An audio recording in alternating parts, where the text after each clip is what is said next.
दोस्त अमिताभ भूषण जी कैंपेन से आज लौटे हैं, आज फारिग हुए हैं।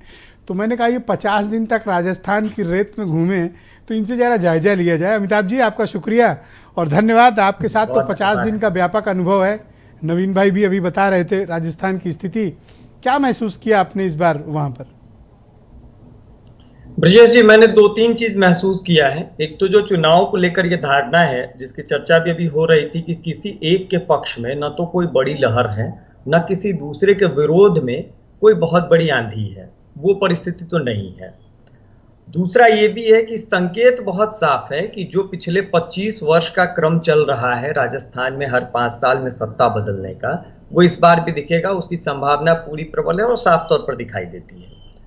तीसरी एक बात जो दिख रही है वो बहुत दिलचस्प है कि 2008 से ब्रजेश जी अगर आप देखेंगे तो 8 में जब कांग्रेस जीती थी वहां राजस्थान में 96 सीट कांग्रेस ने हासिल की थी और 36.82% वोट मिला था। बीजेपी 78 सीट और 34 कुछ फीसदी वोट पर थी जी। तब अशोक गहलोत मुख्यमंत्री बने और 8 के बाद जब 13 में चुनाव हुआ तो अशोक गहलोत के नेतृत्व में ही कांग्रेस चुनाव में गई थी, वो मुख्यमंत्री थे।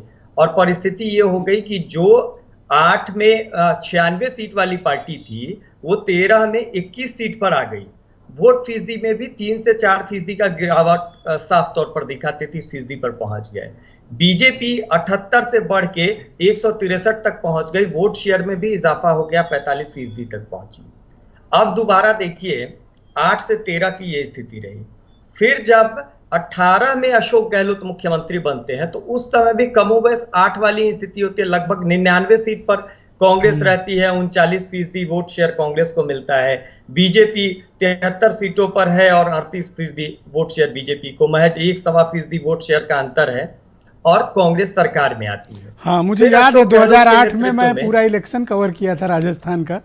वसुंधरा राजे की सरकार गई थी और अशोक गहलोत आए थे। सीपी जोशी पता है 1 वोट से हार गए थे चुनाव अपना। जी, इसमें एक मैं ये ध्यान दिलाना चाह रहा था ब्रजेश जी, आपके ध्यान में होगा ही ये बात कि अशोक गहलोत बतौर मुख्यमंत्री जब भी चुनाव, अगर वो 8 से आप देख लें अभी तक का, मतलब इस चुनाव को के पीछे की अगर हम बात कर ले तो हमेशा कांग्रेस बुरी तरीके से हारी है। पर इस चुनाव में अशोक गहलोत के नेतृत्व को लेकर तमाम तरीके की बात कांग्रेस के भीतर उठी। सचिन पायलट और उनकी लड़ाई बहुत साफ तौर पर दिखाई दी। उनके मंत्री ने लाल डायरी और बाकी जितनी चीजें निकल के आई, रेत माफिया से लेकर तमाम चीजें, इस सब के बावजूद ये चुनाव अशोक गहलोत के नेतृत्व में कांग्रेस लड़ रही है। और इस समय कांग्रेस की स्थिति उतनी खराब नहीं है जितनी खराब इससे पहले अशोक गहलोत के नेतृत्व में कांग्रेस की स्थिति हुई। बीजेपी की ताकत क्या है? तो वो स्थिति बीजेपी की ताकत और वसुंधरा राजे सिंधिया, ये 2 फैक्टर पर थोड़ा अपनी जानकारी हमारे साथ शेयर करें। देखिए, वसुंधरा राजे को लेकर मैंने देखा कि उनके जो रीजन की बात करें तो उसमें 13 में या 8 में या फिर 18 में, जब बीजेपी 18 में हारी थी तब भी अगर आप वसुंधरा राजे के रीजन को देखेंगे, कोटा, बूंदी, झालावाड़ वाले इलाके को देखेंगे तो इस इलाके के लोग वसुंधरा के साथ खड़े थे। वहां वसुंधरा ने थामे रखा था, खासतौर पर झालावाड़ में तो उन्होंने बिल्कुल थाम के रखा।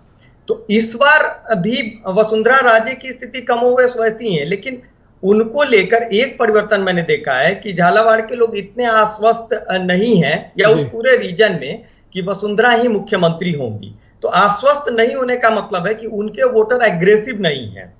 एक बात तो ये जो, लेकिन सिंधिया की लीडरशिप अनचैलेंज्ड है। वो राजस्थान में आप बीजेपी में वसुंधरा को चैलेंज नहीं कर सकता कोई। बिल्कुल, ये बात बीजेपी के समझ में आई, पर देर से समझ में आई। पहले कार्यक्रमों में वसुंधरा राजे गायब थी पार्टी के तमाम कार्यक्रमों से। अचानक चुनाव के समय उनको पूरे प्रदेश में उनका दौरा कराया गया।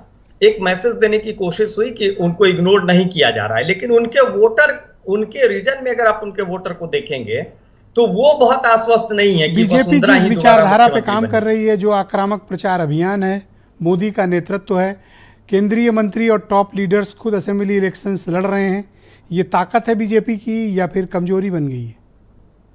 नहीं, निश्चित तौर पर ये ताकत है बीजेपी की। और एक चीज मैंने और भी देखा है कि बाड़मेर में आप देखेंगे तो पिछली बार सर्वश्रेष्ठ प्रदर्शन कांग्रेस ने किया था।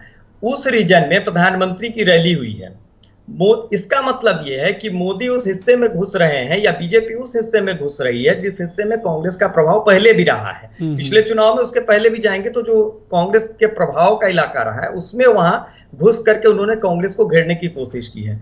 दूसरी तरफ आप देखेंगे तो योजनाओं के जरिए राजस्थान सरकार की जो योजना रही है पानी को लेकर के, या फिर राहुल गांधी की भारत जोड़ो यात्रा रही, दोनों के जरिए राहुल गांधी, अशोक गहलोत ने भी कोशिश की कि वो वसुंधरा राजे के क्षेत्र में घुस करके वहां कांग्रेस के लिए कुछ स्थिति बेहतर कर पाए, पर वैसी बहुत तस्वीर बेहतर मुझे नहीं दिख पाई है। किसी का कोई कम्युनल एजेंडा चला? कम्युनल एजेंडा निश्चित तौर पर चल रहा है। सचिन पायलट के इलाके में अगर आप देख लें तो कम्युनल एजेंडा चल ही रहा है, और इसलिए चल रहा है कि आबादी देखिए ना, अब बीजेपी पूरे राजस्थान में एक भी मुस्लिम को कैंडिडेट नहीं बनाई, कांग्रेस ने 16 मुस्लिम कैंडिडेट बनाया है। तो वहां जिस तरीके से भी कन्हैया लाल का जिक्र हो रहा था, खुद सीएम के इलाके से लेकर के और सचिन पायलट तक पहुंच जाइए, इस तमाम इलाकों में जितनी कोशिश ध्रुवीकरण की हो सकती थी वो हुई है। बालकनाथ जी के कई बयान हैं, उसको भी देख लीजिए। तो उस सब से असर क्या है, इम्पैक्ट क्या है? और है इम्पैक्ट क्या है जी, इस सब का इम्पैक्ट यही है कि बीजेपी, चूंकि सरकार पर जो भ्रष्टाचार के आरोप लगे कांग्रेस की सरकार पर, और आपस में जो कलह रहा, जिस पायलट को टेक ऑफ करने की जवाबदेही होनी चाहिए थी, उस पायलट को कांग्रेस ने हमेशा हमेशा लैंडर की भूमिका में रखा।